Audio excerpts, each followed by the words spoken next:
Hi, it's Mikey here. So I got the bicycle yesterday. Gonna be my first project bike. This is actually my first bicycle even remotely close to this style. Coming up as a BMXer, then a mountain biker, and then riding more of a road touring bike. I've never had anything even close to this. Um, Rode it home from where I bought it yesterday. It's in great condition. Love it. It is so much fun to ride. I can't believe how much fun it is to ride. As I've been getting older, I've been moving more towards going slower. I enjoy the ride. I enjoy the trees and the flowers and the birds. Not so much as going fast or being the fastest guy or making that corner hard. I want to enjoy it, and this bike is perfect for it. It's just fun. It doesn't corner fast, it doesn't go fast. It's a single speed with a coaster brake, so there's no cables, there's no anything. Very much a chopper. It doesn't have anything it doesn't need. Um, I'm really excited about what I'm going to do with it. I will show it to you, but first I'm going to talk about why I'm going down this path of starting a bicycle company that wants to give a major portion of its proceeds and the money it makes back to the cycling community. From the beginning, on my bicycle, every single person in the community that I meet has always been willing to help. If I was on my mountain bike at the trail and I got a flat tire and I didn't have the stuff to fix it, I could guarantee that if I sat there long enough, somebody would help me. I've been given tubes, I've been given patch kits, I've been given tools. Same thing on my BMX bike. If I was at the skate park and something came loose and I had forgotten my tool that day, I could guarantee somebody else there had one and they were willing to stop their day to help out. It's always been that way.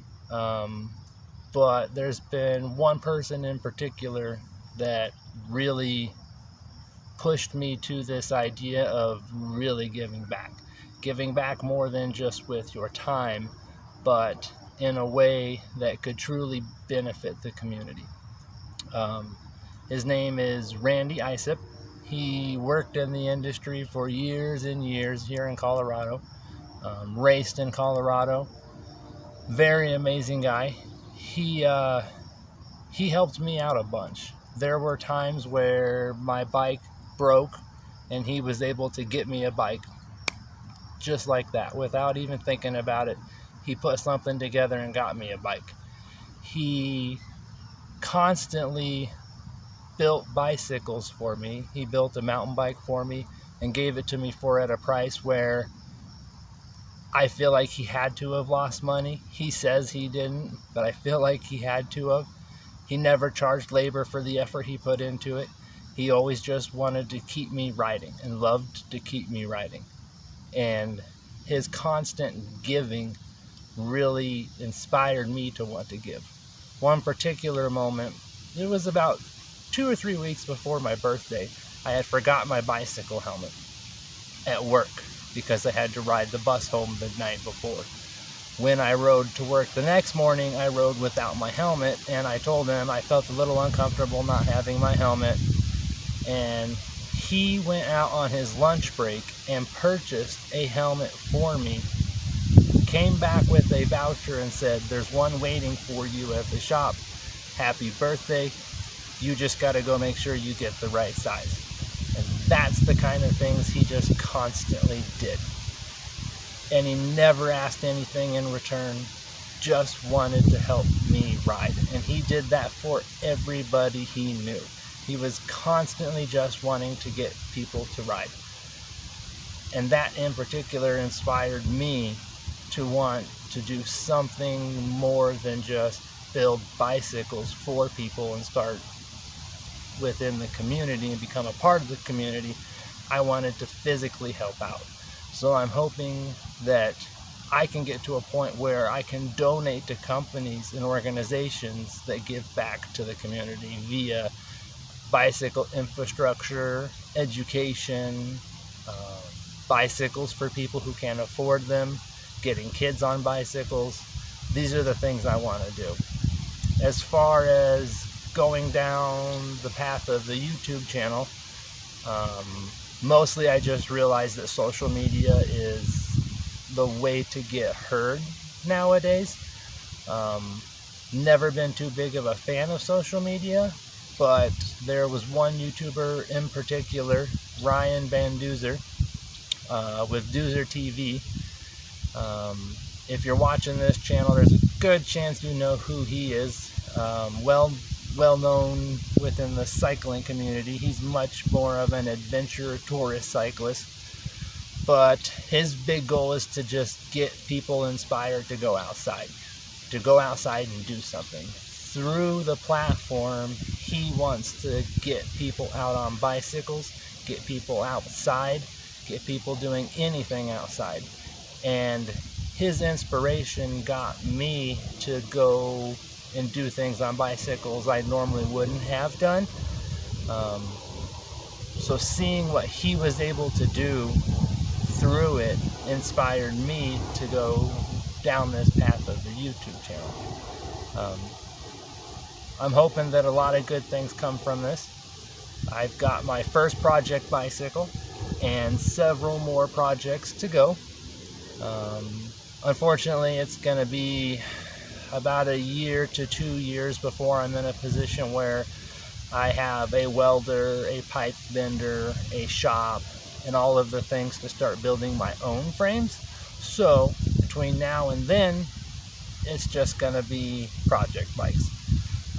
I'm going to be able to do some cool things. I'm going to be able to practice my paint skills, my pinstriping skills, get my creative juices flowing, get ideas going through working on these project bikes. That will stimulate ideas for when I want to start building frames.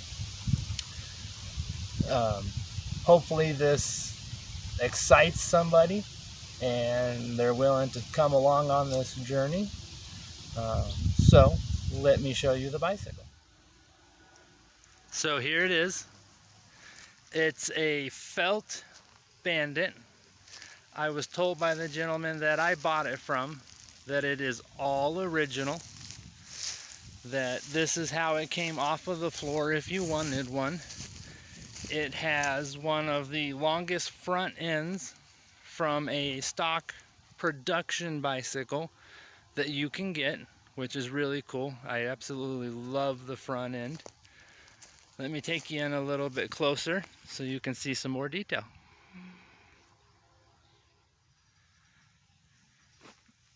What I love about this front end is how it comes down and they've machined the bottom, so it's not just the end of a tube. They've actually put some style to it.